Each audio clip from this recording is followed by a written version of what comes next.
today, and we will be kicking off straight away. So today's agenda, we'll just cover a little bit around the welcome message, the various folk involved with the Overland Live project, a couple of our future live sessions that we have underway, and finally over to our guests today. The Overland Live project is a joint project between myself, who runs the Africa Overland Network, and the folk from Expedition Portal. And two guys from Expedition Portal is Brian and Christian. Our aim is to introduce the live element into overland travel, move you beyond just reading trip reports associated with forums or websites, and introduce you to folk like Frederick and Josephine that we have later on today. Please get in contact with us. It's pretty important for us to have a touch point with yourselves. We have the website up and running, overland-live.com, and at the same time a Twitter tag, #Overland.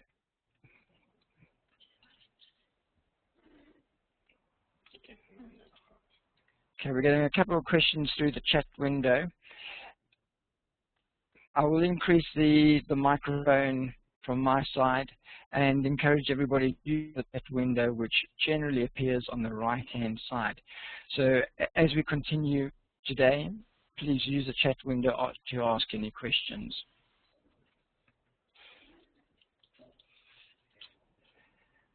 All our future sessions are currently on the Overland Live website. So we kick off today, the 1st of December, and then we'll have a break up until the new year, mainly for the Christmas holidays.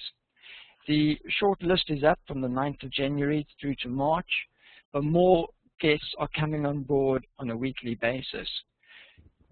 The various guests that we have include people traveling to South America, so Louis and Lacey, through to Henny Rotenbach from the Overland Forum in South Africa. And then we have our own Toby Savage, who is online today, talking about his future trip and the long-range desert group. So we are open to suggestions, so please get in contact if you know of anybody that you feel it would be a good guest on the Overland Live forum. Just a reminder in terms of how to get connected, visit the website overlandlive.com and follow the podcast link to register now. That way we can keep you updated with regards to all the future registrations and send you a personal invite to the actual webcast session. So as we move forward on to today's guest, I'd like to hand you over to Scott Brady, our exec sponsor. Thank you very much. Scott, over to you. Great.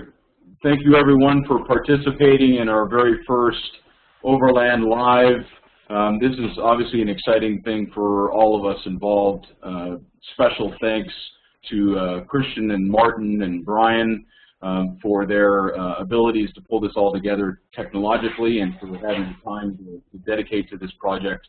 And I'd also like to thank Frederick and Josephine for their time that they are spending with us today, and also to congratulate them on their courage to undertake such a project solo and together like that, crossing the Congo. What an amazing adventure, and surely an inspiration to many of us, and it excites all of us to get out and venture further.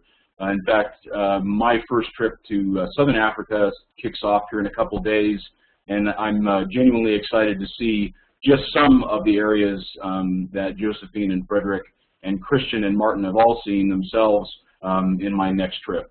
So we'll be turning this back over to Martin and to our guests, and thank you again all for being here.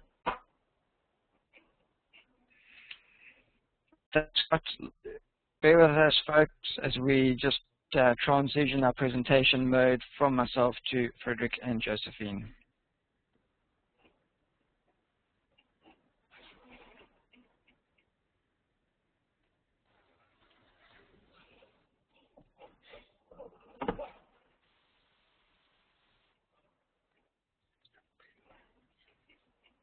Josephine, welcome on board, and we kind of hand over to you. Thank you very much. Hello, everybody. Thank you for attending in such a great numbers.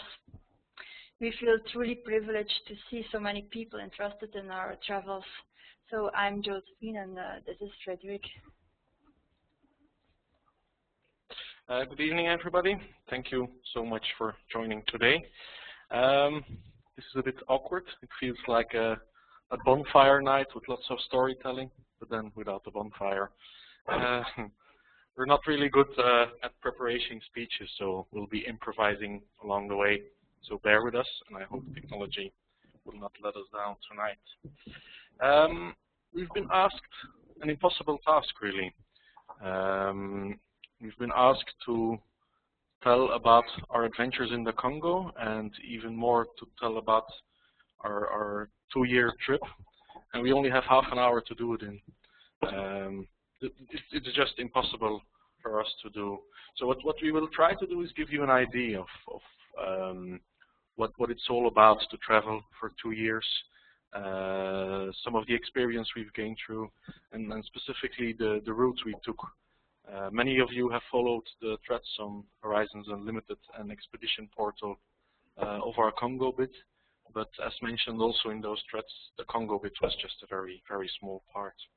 So let's start with the beginning. In 2006, we were 24 years old at the time, youngsters really. We decided to do something different.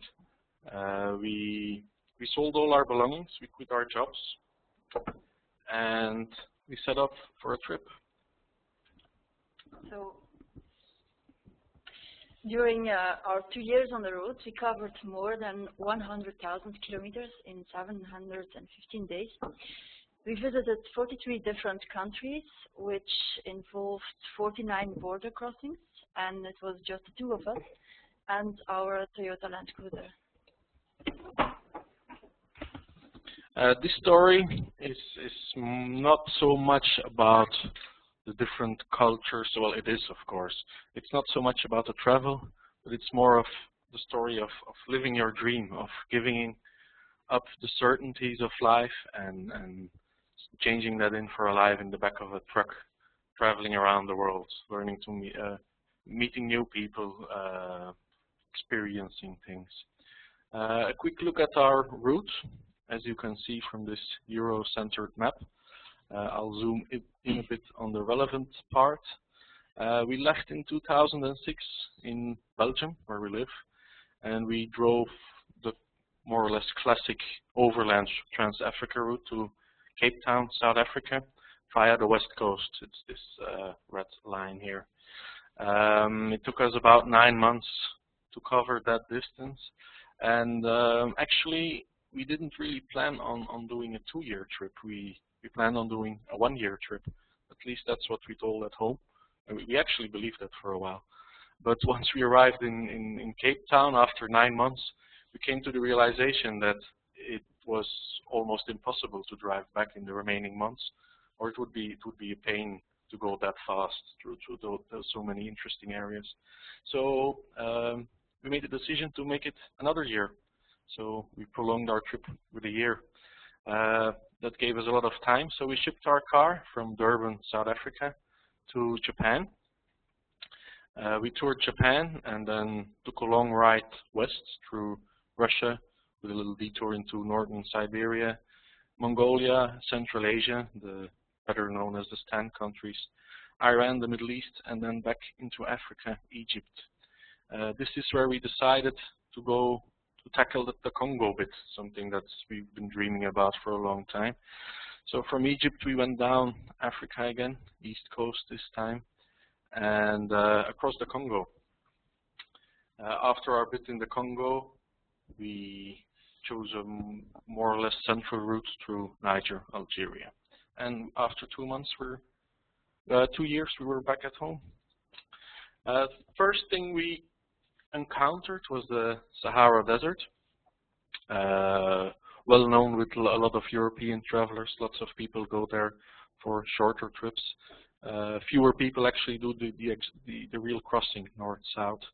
The Sahara is truly a vast place, very isolated in certain regions.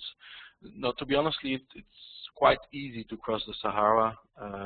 Most of it is actually tarred if you want to, but we didn't really want that. We chose to take routes who aren't tarred, a bit off the beaten path. But we were there in midst of summer, July. Temperatures 45 degrees Celsius, 50 degrees almost, and that's not the prime tourist season. So to tackle the more remote pistes in Mauritania, for example, we did some more remote pistes. We had to team up with other travelers. That sometimes meant to wait in a village for a few days and hoping that other travelers would come across. In this case, on the picture, you see a few Italian land cruisers to tackle the more difficult bits. The logistics in the Sahara, if you want to do deep desert traveling, it involves a lot of preparation, but to be honest, we didn't really venture that far out. We were well prepared with our water supplies. We carried 80 liters of water, and we had a good water filtration system. So you can see me finding water in the midst of the desert, but to be honest, we didn't really need that.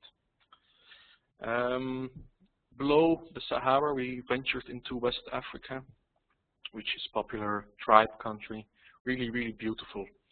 On these pictures, you can see the mud brick mosque in Djenné, which apparently is the biggest mud structure in the world, I think, and some traditional houses in the Dogo. The people that live there are truly very traditional. They still live the way they did many hundreds of years ago, and they're very fascinating to look at. They dress traditionally. But we don't really have a lot of pictures of those people, consciously really, because it's not always easy to take pictures of people. They're usually the most interesting pictures, but I would feel strange if I would walk around in my hometown and people would start to take pictures of me. So it's really a difficult task. So if we take pictures of people, we usually try to talk to the people, explain to them what we're doing, ask permission, of course. So it's one of the difficulties and pleasures at the same time of overland travel. But the people in West Africa are truly really interesting and nice people. Concerning places to spend the night, some areas in the world have plenty of cheap and decent campsites. In other areas, it's prohibitively expensive, and others have no campsites at all. Our budget did not allow us to use hotels, and we were not really interested in hotels anyway. I think in 2 years of traveling, we spent no more than 10 nights in a hotel. Bush camping usually involved looking for a secluded spot a few hours before the sunset. Or if we couldn't find a spot, we would ask somebody if we could camp on his property. This picture is actually a campsite in Benin. As you can see, traveling is really hard. Yeah, we really had a rough time on this beach. Horrible. Anyway, after West Africa, we ventured more into Central Africa, which is home to lush rainforests, beautiful vegetation. It used to be home to much wildlife, but little of that is left over. They're hard to spot anyway. We got our introduction to Central Africa in Cameroon, on the infamous border route between Nigeria and Cameroon, Ekok to Mamfe. People who've been there will probably recognize scenes like this. Our timing, of course, was very much off in the middle of the rainy season, which made this road pretty bad. But we had a great fun doing it. It was really nice. Yeah, this particular road took us a few days of digging and playing in the mud, but it's part of the adventure. And people are really nice in general. Venturing more down in Central Africa, People are always nice. Central Africa has a certain appeal to it. It's the wild Africa I think many people dream about. It's lush. It's got the rainforest. At night, when you're bush camping in the rainforest, you can hear the drums in the distance. So that's really very special, and it's very little visited as well because it's hard to get to. To drive there, you really have to cross some serious distance. Flying in is not that easy, and because of the lack of tourists, there's also a lack of tourist infrastructure, which to us at least made it even more appealing. I saw a question, somebody asking if we used the same Land Cruiser for 2 years. We did not take a backup Land Cruiser, no, so yes, we used one Land Cruiser, same car, one trip.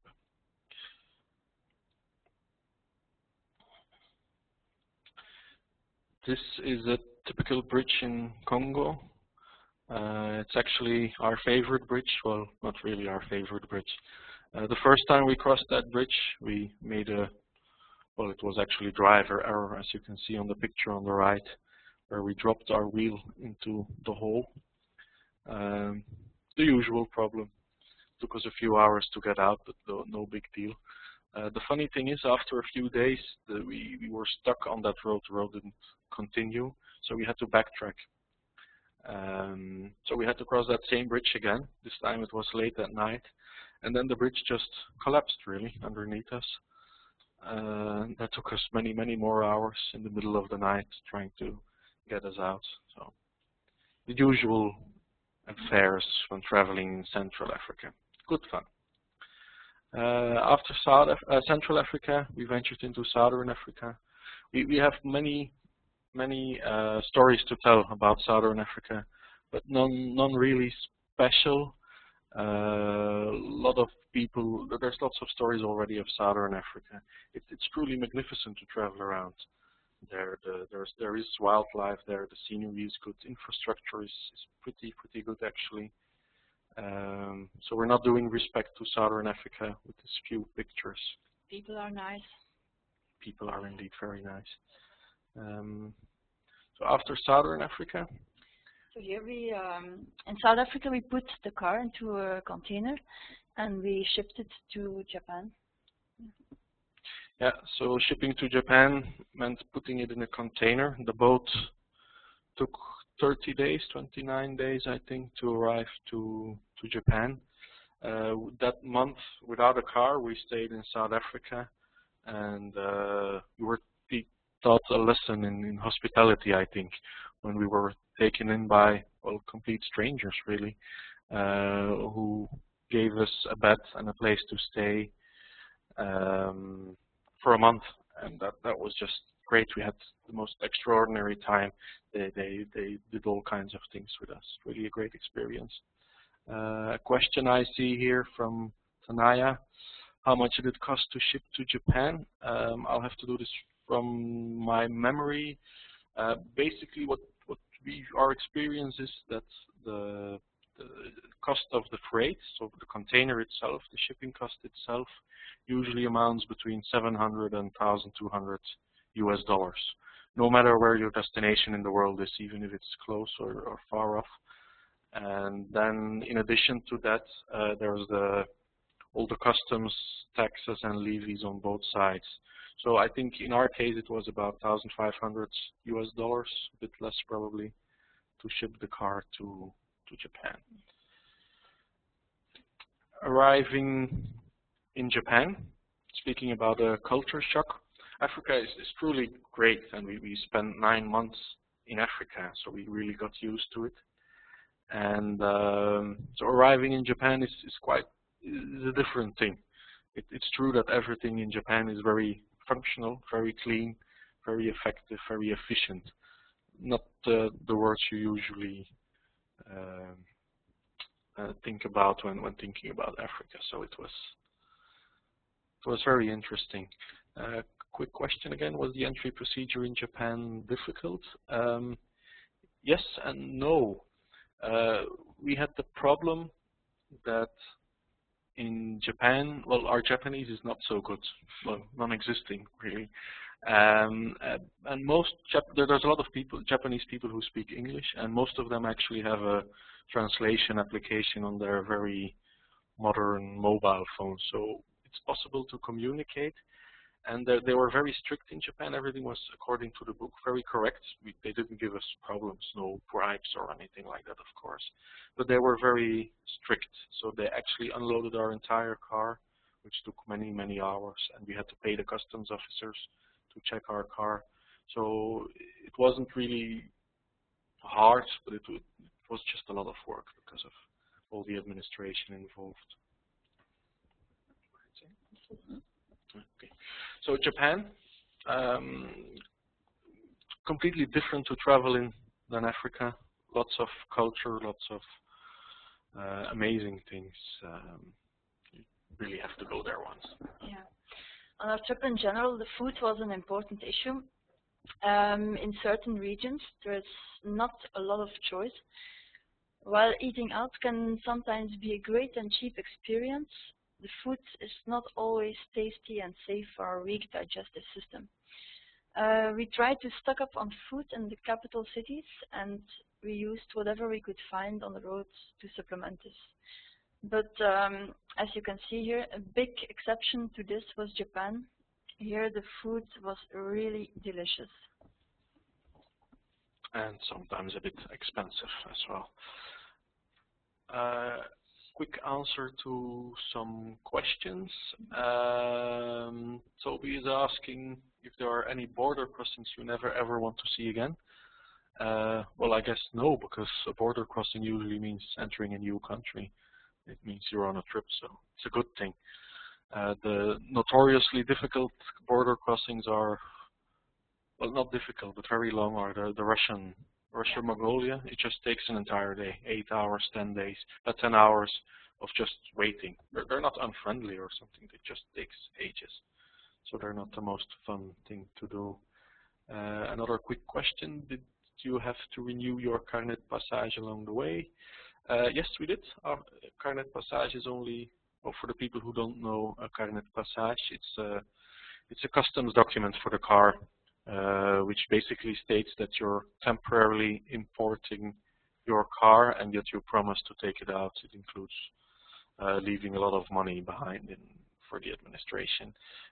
These carnets are only valid for a year, but they can be extended. In our case, we did not extend, but we just applied for a new one. We got that shipped to, I think, Japan, and we sent our old one back. Well, we actually gave it to some people who came to visit us because we didn't want to lose our carnet in the mail. Okay, back to Japan then.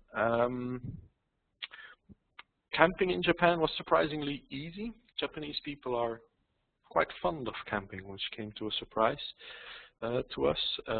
Some areas, though, they don't have any facilities at all. So we would just have to bush camp, as you can see in the rice fields here. Always great. Another highlight of our trip, I think, was Hiroshima. They have a very excellent museum there. Well worth the stop if you're ever in Hiroshima. After Japan, we needed to get to Russia, which means taking a boat. There's actually a ferry service between Japan and Russia. This actual boat and this actual ferry service no longer exists. I think it stopped working in 2009. I've heard there are alternatives now, but this boat, I think, is no longer in use. I see there is another question. How long were you in Japan? We were 40 days in Japan. And yes, this was a swimming pool, but now it's used to put cars into it. Yeah, the ferry to Japan is used mainly by Russian second-hand car dealers. Japan actually has a system where older cars are taxed very heavily. So second-hand cars in Japan are cheap and in very good condition. So the Russian car dealers, they go to Japan, buy whatever they can, and ship them to Russia. which is quite odd because Japan is right-hand drive and Russia is left-hand drive. But because of the economy, most of the cars in Far Eastern Russia or Siberia are now right-hand drive. Yeah. So, when we first saw the second-hand car dealers, I was actually a bit afraid of them because they looked a bit dangerous. But as soon as we talked to them, they were just the kindest and most generous people. And here on the boat, they invited us for the obligatory vodka, and it was really a great time had by all. And the obligatory headache the day after, of course. The Russian people, they were, yeah, they really look rough and dangerous, but they're the sweetest guys we've ever met, I think. Yeah. Okay. The question from Lance regarding the daily budget, I'll keep that for after the presentation, maybe. So, but I'll certainly answer that one. Russia. Traveling in Russia, new experience. Everything in Russia is a bit rough. The roads are good, but rough. The people are very friendly, but they look rough. Everything's a bit rough, but it's great. Distances are immense in Siberia. The roads are pretty decent. Siberia is home to one of the longest highways in the world, I think. The highway connecting Moscow to Vladivostok. In reality, that road just isn't finished yet. They're still creating some of that road, and it certainly isn't paved. It's mostly dust roads, dirt roads. We were there in summer, which is probably the easiest period of the year to travel in Siberia. But that made the roads very, very dusty. We actually did not just follow the Trans-Siberian road, but we took a detour to northern Siberia, as Jessica Gordon just states, indeed. We went to Yakutsk because we knew the Isakh festival was going on there. Yakutsk is known for, well, being, I think, the most northerly city in the world. I think, I'm not really sure about that.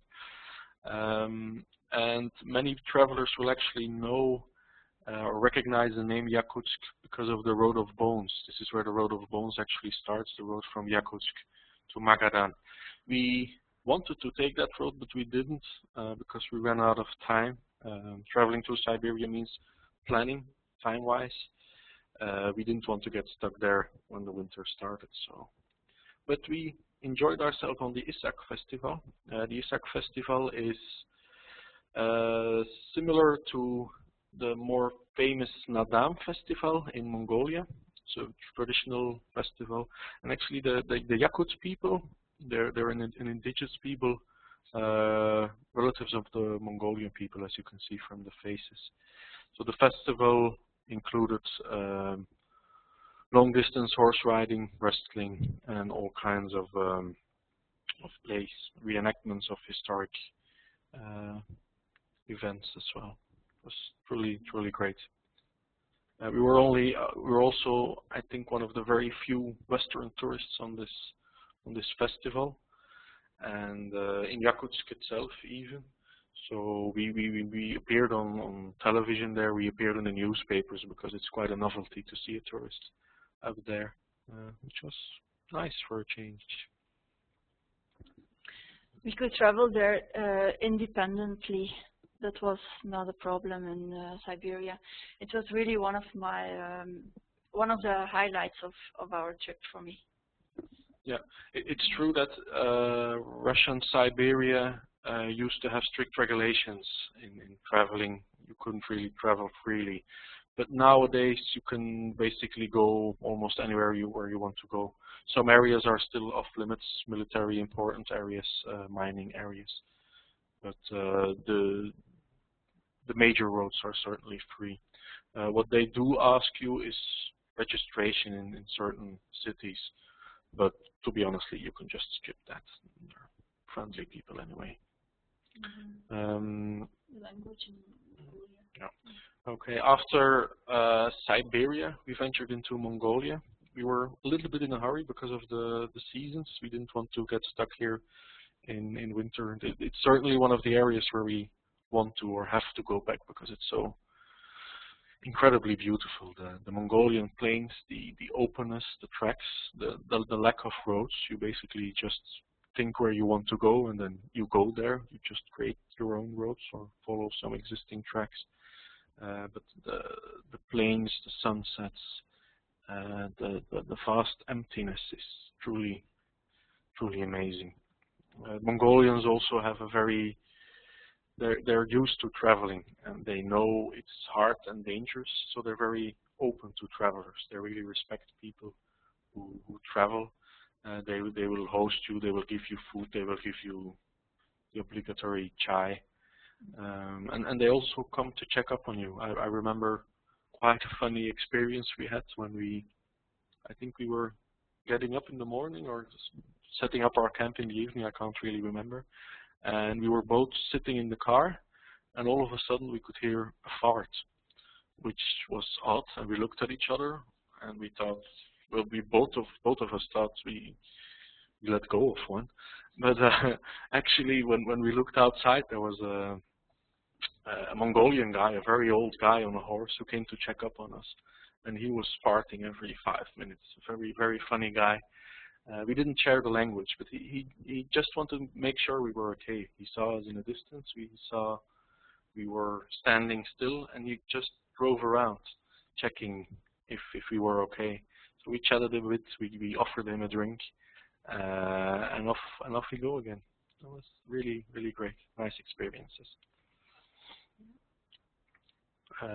Yeah, more pictures here of Mongolia. The lakes too in Mongolia, they're just wow. Really one of the places we have to go back, definitely.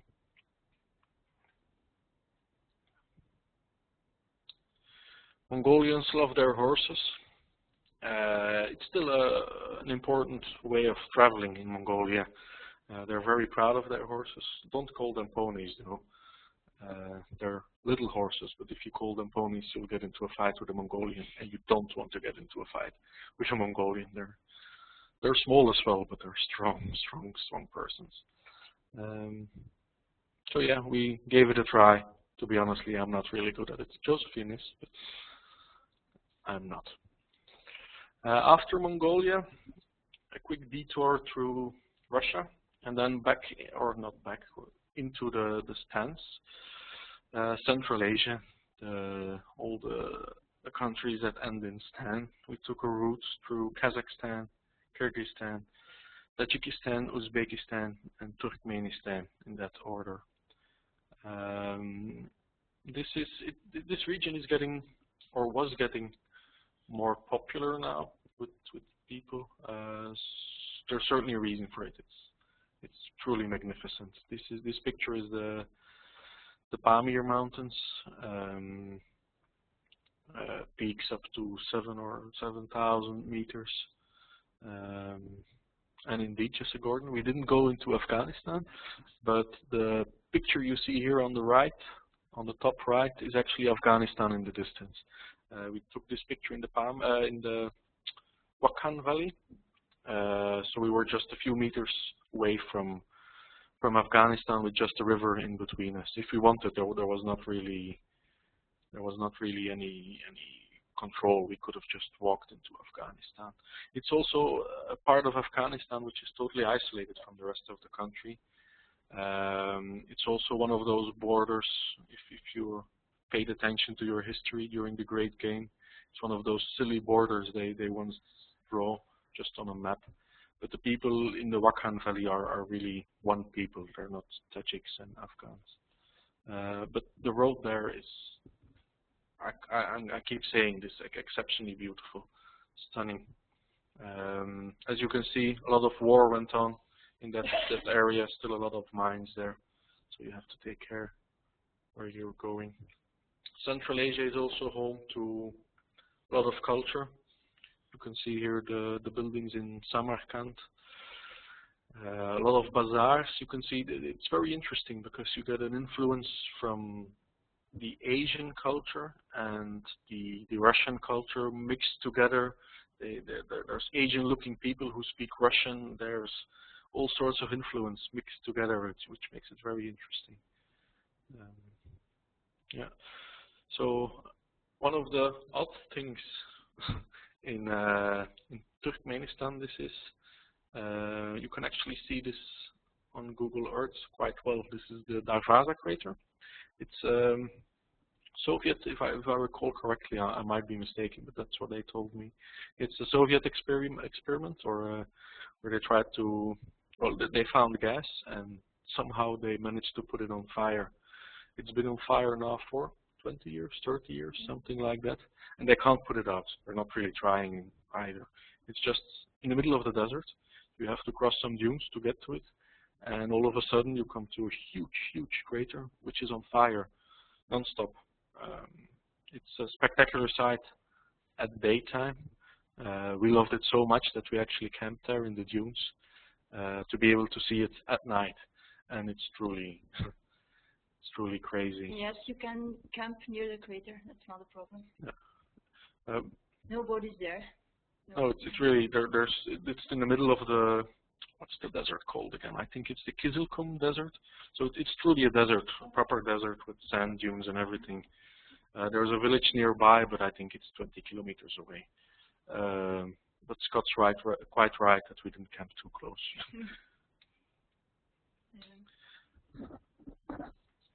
And here you see pictures of Iran. When we just entered Iran, I didn't have a good scarf, and the only one I had was pink. I used that one, and although it covered all the important bits, I could sense it was not appreciated to wear a pink scarf. And as soon as I bought a more discreet one, as you can see here on this picture, the attitude of the people changed for the better, and I felt much more at ease. People showed gratitude for my efforts. Remember Iran as a very pleasant country with very intelligent people, also the woman. It is indeed a beautiful picture, mostly so because there's a beautiful subject in the picture. Anyway, yes, Iran. One of the more pleasant surprises, I think. Iran has a very bad reputation. We might not agree everything their government does, but the people in Iran are truly magnificent people, very intelligent people as well. We had good conversations there. But yeah, you have to adapt. And for Josephine, that meant wearing a scarf everywhere she went.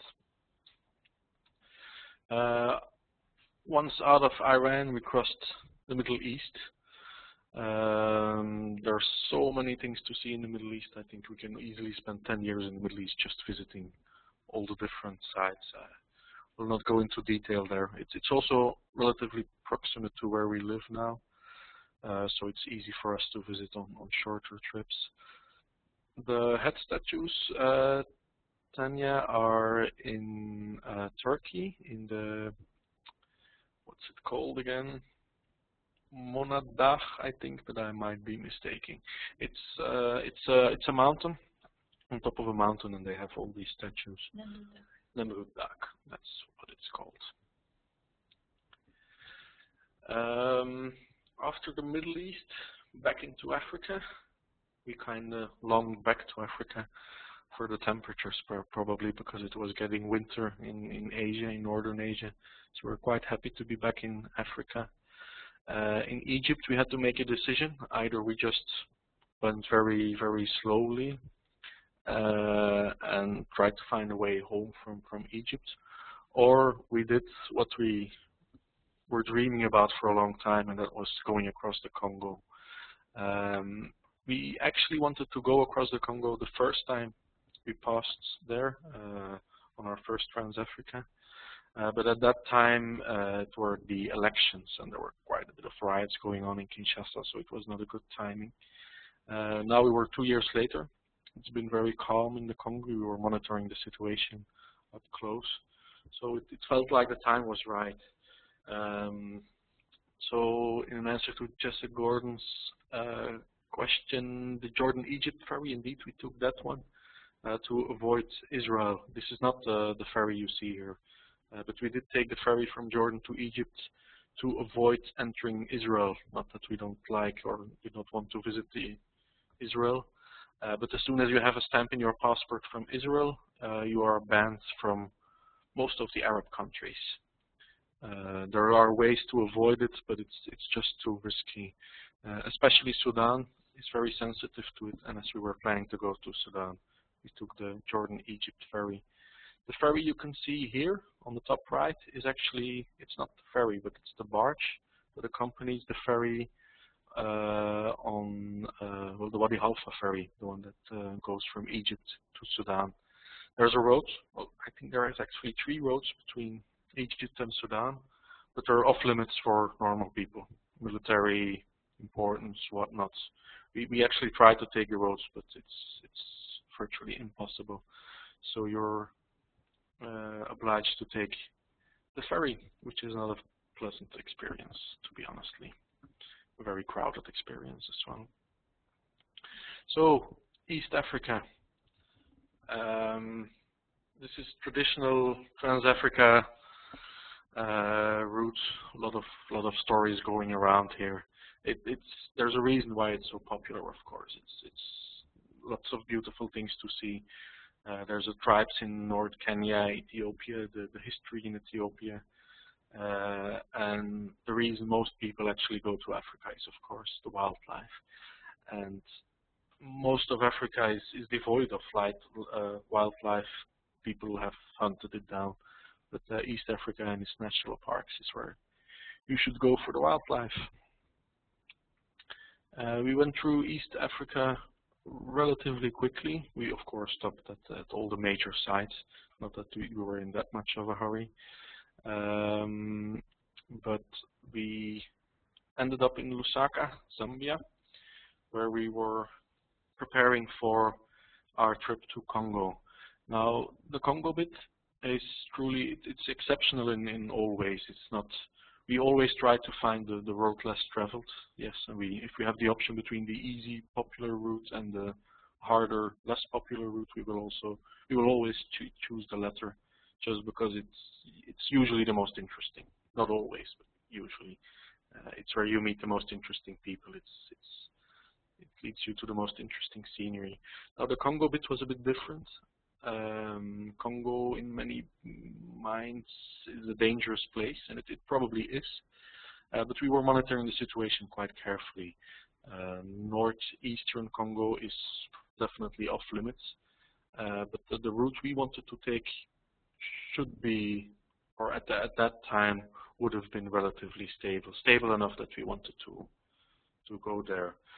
In Lusaka, I think we were there for 10 days, where we did nothing else but collect even more up-to-date information, get the car fixed up, collect supplies, get everything arranged, apply for our visas, everything to get to the Congo. And then we entered the Congo. Most people attending here will have read our story on the Congo, so I will not really repeat everything here. A quick answer to a question: how long was the Congo visa valid for? You can choose it basically. The longer you want it to be valid, the more you pay. The 1-month tourist visa is the cheapest, but we thought we could do it in 3 weeks, the route. So 1-month visa would have been pushing it a bit. If we would have a problem, would run into problems. So we chose to have a 2-month visa, which was a very, very good idea in hindsight. Quick answer to Jeremy's question. The article was published on a few forums. At the end of the presentation, we'll provide you with the links. So the Congo, we contacted a lot of people. Really, the most ridiculous routes we followed to try to get information. We contacted commercial companies, NGOs, other travelers, but very, very little actual hands-on information is available. The few travelers we know who attempted it failed. There were 2 bikers we knew of. One crashed a few hundred kilometers down the road, and the other one got arrested and sent out of the country because his paperwork was not in order. Also, the information we got from NGOs and companies was very limited. They have their operation areas and they know their areas, but they know nothing about the rest of the country. So for us, it was a bit a jump into the unknown. It attracted us, but it scared us at the same time. But it was truly interesting to be the first, or one of the first at least, to venture into the Congo. But one of the special things about traveling in the Congo is the amount of problems you get every day and the kind of problems you encounter every day. It's everybody who's traveled in Africa or South America or whatever into more remote areas will have some stories to tell about getting stuck and difficult routes. But this was, for us at least, it was a different league. We expected this in a way, but still it was very confronting. Around every corner there was a new problem, being it handmade obstacles, broken bridges, ferries that didn't work, roads that just disappeared. So it was really hard work just getting forward, just getting yourself forward every day was really hard work. Yeah, at a certain stage I was really considering of turning back, but then I thought about all the difficulties we already overcame, and then I thought it was not really a good idea to go back. But yeah, after all, how much worse could it get? So we just continued. Yeah. We ask ourselves that question almost every night. How much worse could it get? And the answer usually was, well, just a little bit more. Every day a little bit more. But it's not. We're certainly not complaining about this. We looked for adventure, and we got adventure. Maybe a bit more than we bargained for, but the experience we gained is incredible. The people we've met, the things we've seen, the things we've heard, and it's impossible to describe in words the tension that hangs around certain areas. If you drive into Mbuji-Mayi is a perfect example of a city that is really, it's a hot city, not just humid and hot temperature-wise, but the people are very hot as well, not in a sexual way, of course, but they're really tempered. They shout, and you can really feel the tension in the air, which it's impossible to explain with words. It was very interesting, certainly. Quick answer to a question regarding permissions required to travel through the Congo. Good question. Yes, there are permissions required. Problem is nobody knows which ones, which makes it very hard to apply for, of course. There are mining areas, especially in the south, where you need mining permits or whatever they call it to travel through these areas. Companies can usually get these, but individuals can't really. We tried really hard. We had the help from Belgian diplomats trying in Lubumbashi. We actually got invited to the governor of Katanga, but even he couldn't provide us with these permits. That put us in a difficult situation, because every official down the road was looking for a way to receive some bribes, and not having a permit, of course, is a prime reason to get some money from us. So we basically made our own permits. Well, not really made our own permits, but we had some official looking papers, and it's just a matter of negotiating your way through. Very, very tiring indeed. Sometimes rather aggressive, but it's a game. You have to play with the rules of the country, and one of those rules is that you have to play the bribe game, talk your way through it. Quick answer to a question. I see we have to we can't take it too much longer anymore. The question from Alan: Where did you fear for your safety more than any other place, and did you take any special measures while you slept, like take turns?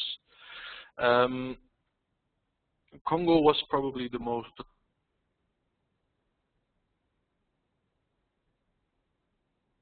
We rarely bush camped on our own.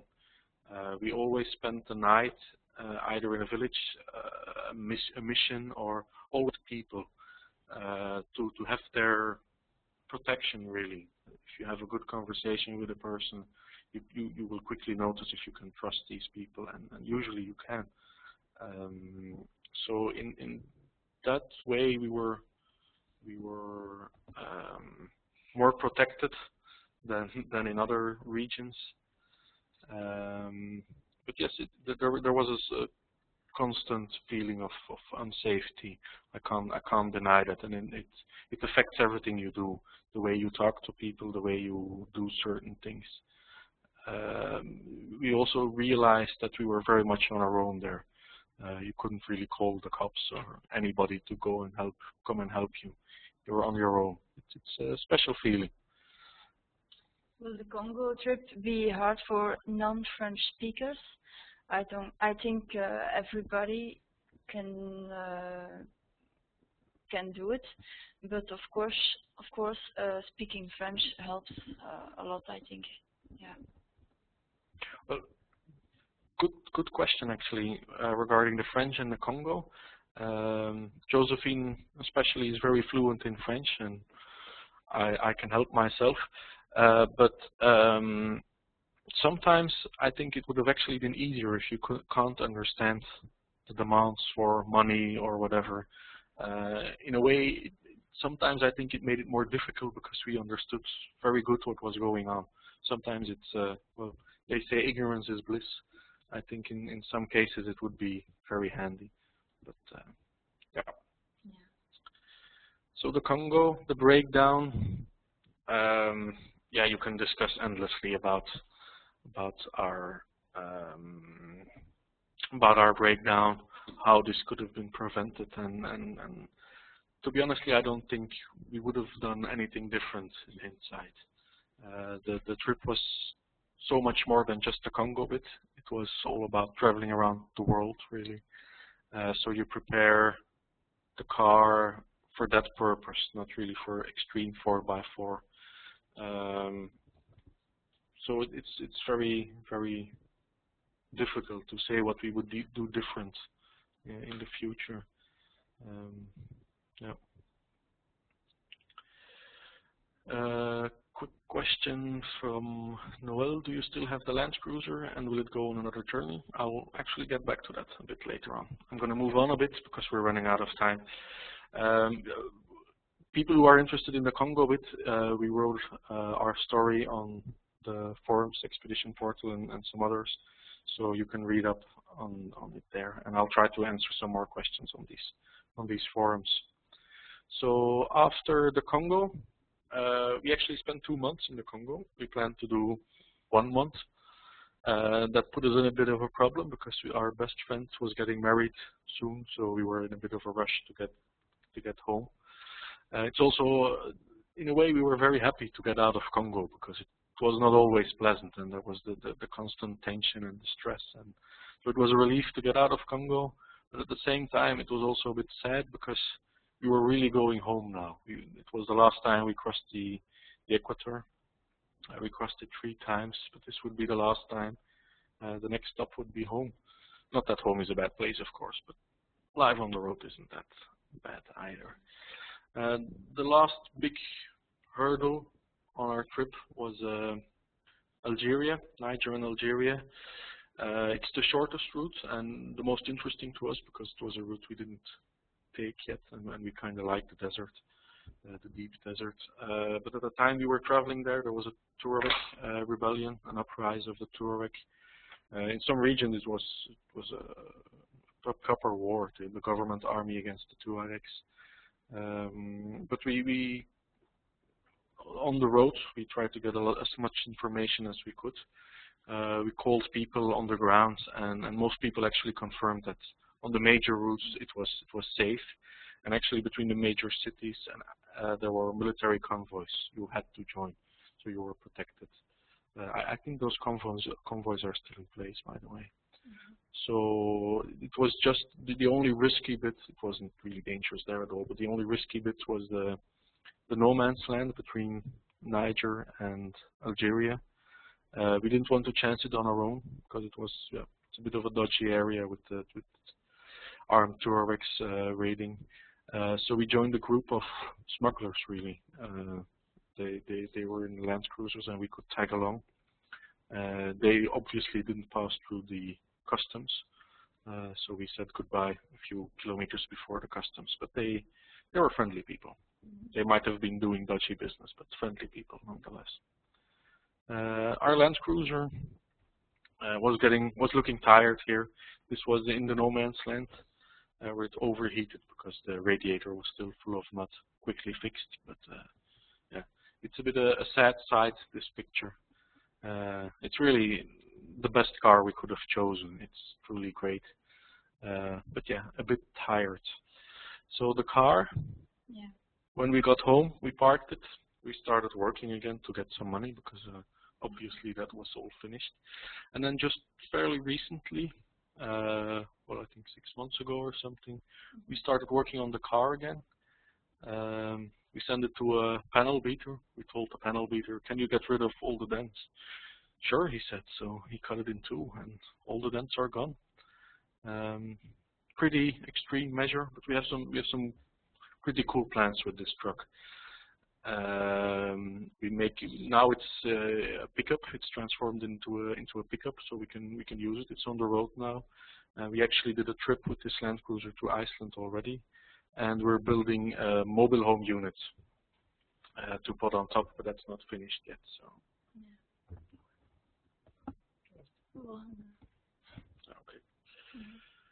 So we took our little Citroën 2CV to North Africa for a short trip to Morocco. We had some great adventures on our dirt bikes in Cambodia, and we took our freshly revived Land Cruiser to Iceland last summer. We're trying to keep busy. I see we're almost running out of time. With the permission from our hosts, can we still continue a bit longer for the questions? Basically, the presentation is basically over. There's a lot of questions still remaining, so I'll just continue until you tell us to stop, or you can go home if you're bored. Quick question: the 2CV? Yes, we still have it. We took a trip to Morocco with it, with 4 people in it actually. Quite a different kind of experience. Unfortunately, the 2CV is a bit ill now. It's in reverse. It still runs beautifully, but only backwards. It can't drive forwards anymore. I'll quickly go through a few questions that we've been asked here on the chat. What jobs do you have that allowed you to be away for 2 years? Jobs just like you and me. Josephine's a teacher. I'm an IT consultant. It's almost like quitting a job, really. We didn't. We considered the fact that we could not return to our jobs. Luckily, we are very fortunate to have great employers, and we were both taken back to our original jobs, which is excellent. And we sold everything we had, and we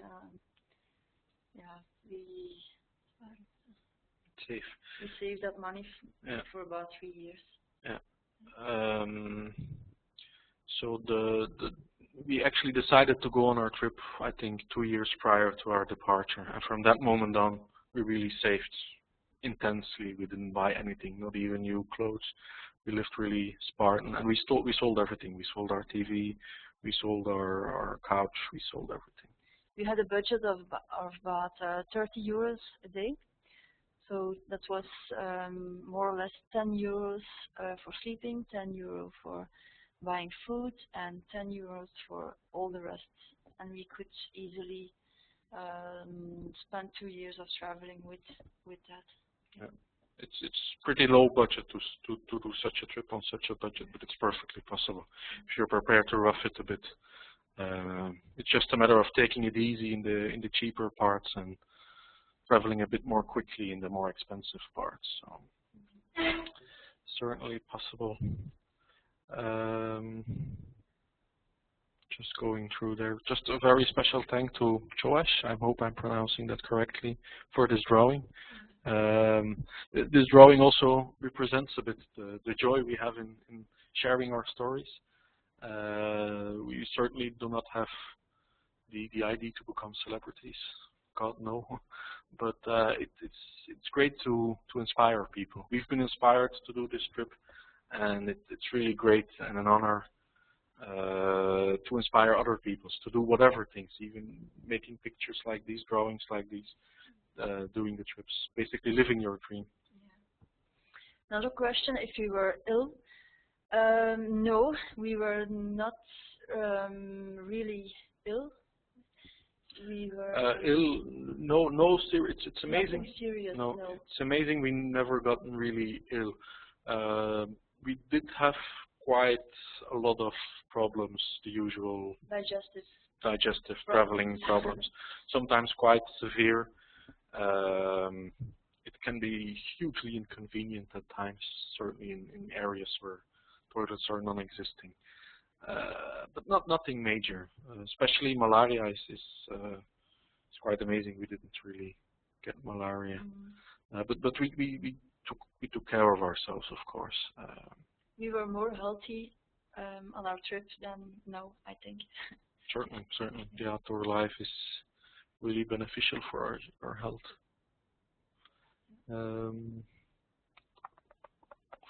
Another question from Portugal. Would either of you have done this trip solo? Besides the obvious, in your opinion, what would be the major challenges of a solo trip? For me, a non-issue, because I enjoy traveling with Josephine so much, and we complement each other in many ways. Yeah. So but we met a lot of solo travelers also, so yeah. It can be done.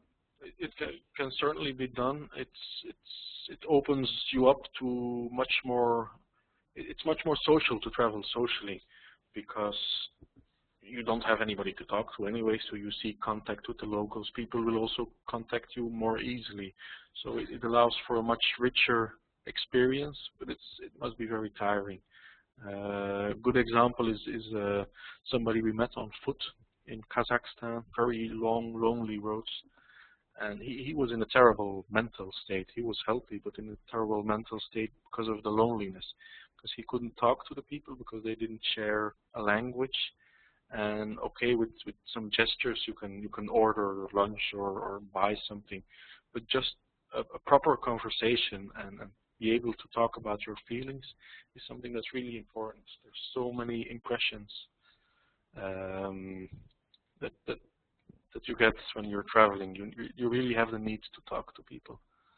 So another question, did you take anti-malaria drugs?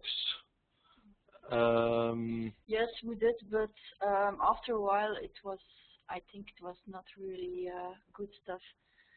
After a while we were just too long in Africa, and so after a while we stopped taking it. Yeah. Most people who actually live there don't take any drugs either.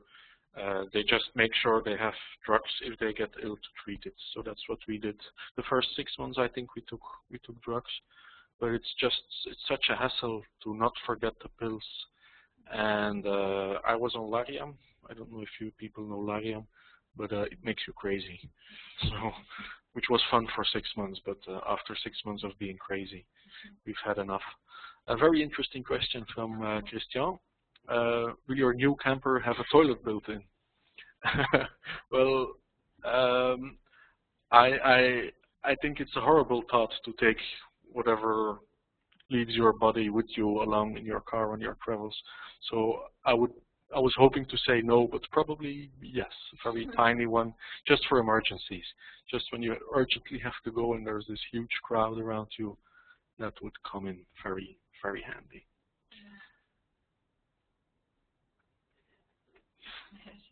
Where is Horribelken? This is a question from Martin.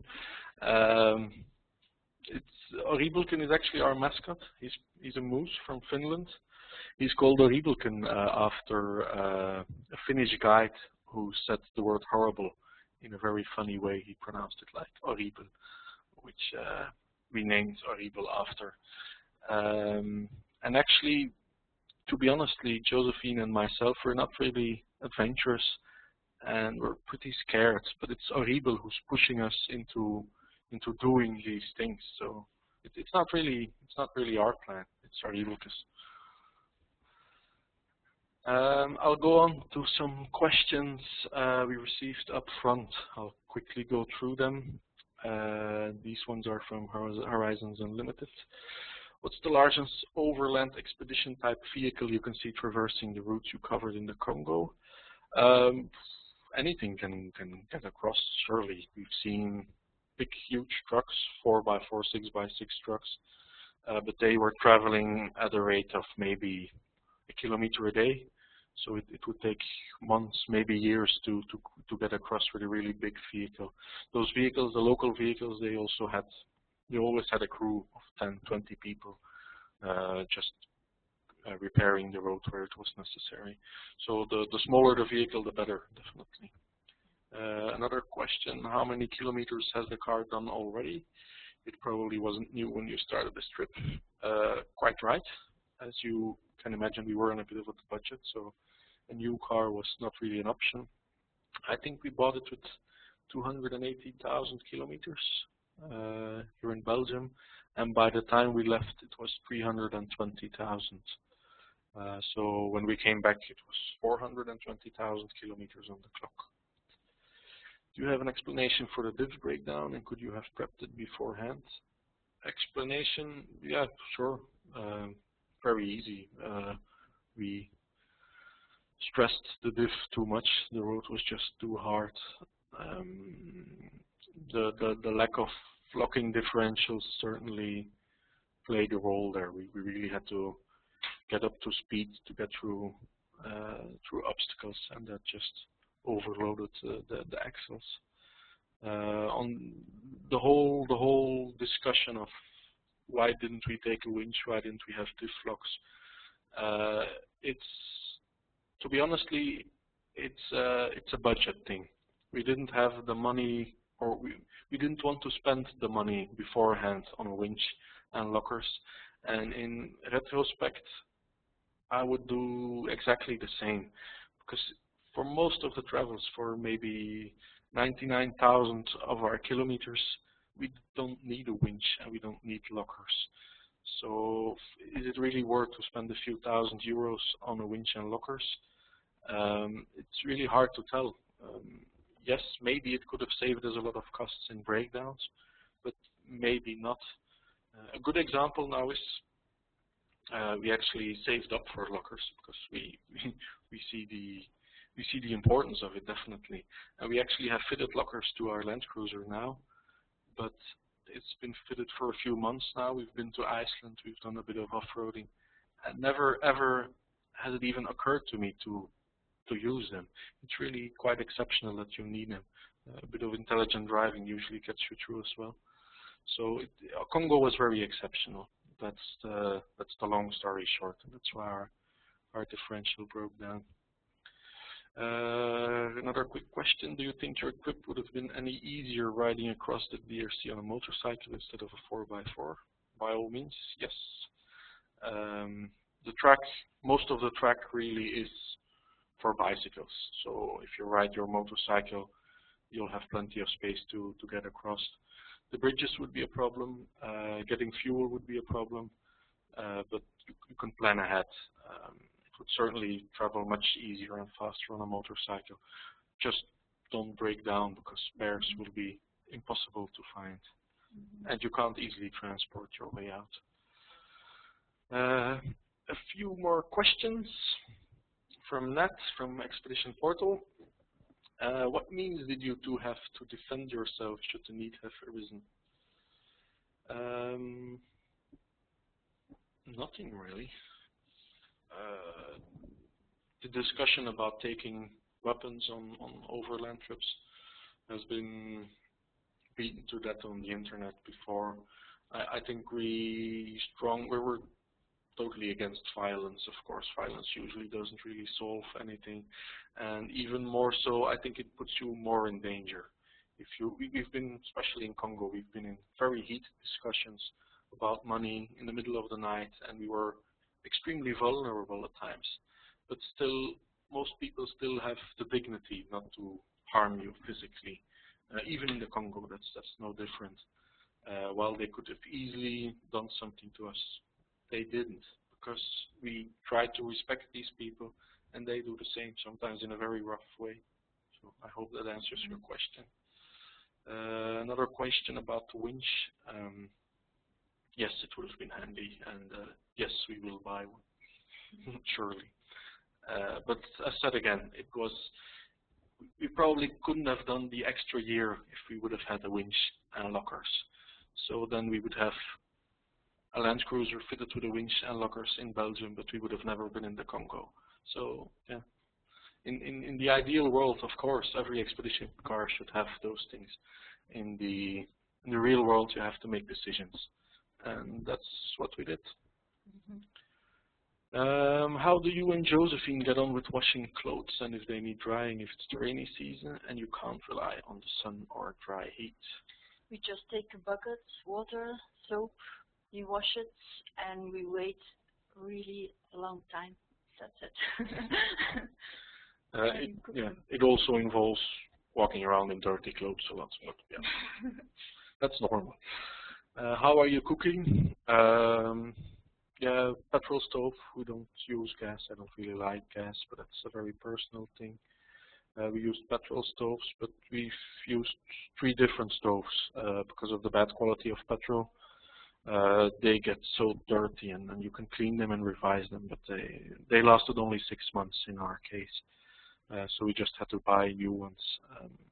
The last one we have, we started with Coleman dual pit cooking fire, which is a great unit, but it gets dirty very quickly. And we ended with a Primus multi-fuel, one of those hiking jobs, which is quite excellent because it's easy to clean and rebuild if necessary. Another question: how is your car interior outfitted? I will post a link to our website where you can see some picture of our interior. Just very briefly, we fitted the interior in a way that we could live inside if need be. Most of the trip we were in warm areas, so we just lived outside. But in certain colder areas, it was nice to be able to sit inside. It was not really that comfortable, but it was possible. We obviously slept in the rooftop tent, but if it was necessary, we could sleep in the car. But I think we only did that once. We didn't really sleep very well, but it was possible. Right, more questions. How much range do you get on a full tank on the 75? Did you carry spare fuel? We have fitted an auxiliary tank, so we have the 90-liter standard tank of the Land Cruiser and an additional 180 liters, so that adds up to 270 liters of diesel. Average consumption 15 liters per 100 kilometers, really depends a lot on the terrain we're traveling through. So that would give us a very minimum of 1,000 kilometers of autonomy on good roads, up to 2,000 or even more. For the Congo bit, for example, we filled our tanks to the brim, which we knew we would be able to make it halfway to Mbuji-Mayi, and we knew there was fuel there, so that was okay. More questions regarding the tools. Would we have taken more tools? Probably not. We had a pretty big toolbox with all the usual spanners and whatever you need, all the basic tools, none of the special tools. We didn't carry tools to fix our injectors or things like that. But it's certainly in Africa, everybody has tools, and they're very ingenious, so you can get everything fixed. So yeah. More dual-purpose battery. I will probably get back to that on the internet thread regarding that question. Would you have made more of an effort to set up a parts supply chain to expedite getting replacements quickly? Probably no, because it would be a lot of logistics work involved, and probably it wouldn't work when you actually need it. If I can refer to the Congo, I'm pretty sure it just wouldn't work. There is no organization in the world that has such a thing in place in the Congo. Not even MONUC, the UN task force in Congo, has those things. And it would also be very expensive. An important aspect of our trip was we didn't have a lot of money, but we had a lot of time. And if you get, it's very different if you only have 3 weeks off and you have a destination you want to reach and you have a more or less fixed agenda on things you have to see. If you break down at that point of time, it's really a waste of your holiday. It can ruin your holiday. That's not fun. So in those cases, it makes much more sense to carry winches, to carry spare parts, to have a backup plan. But when you're traveling 2 years, it's impossible to take all the parts you need.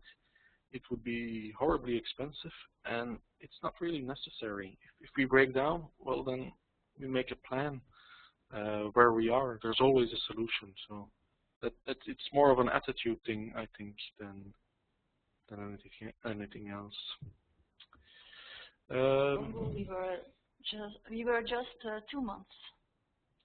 Yeah, as said before, it would.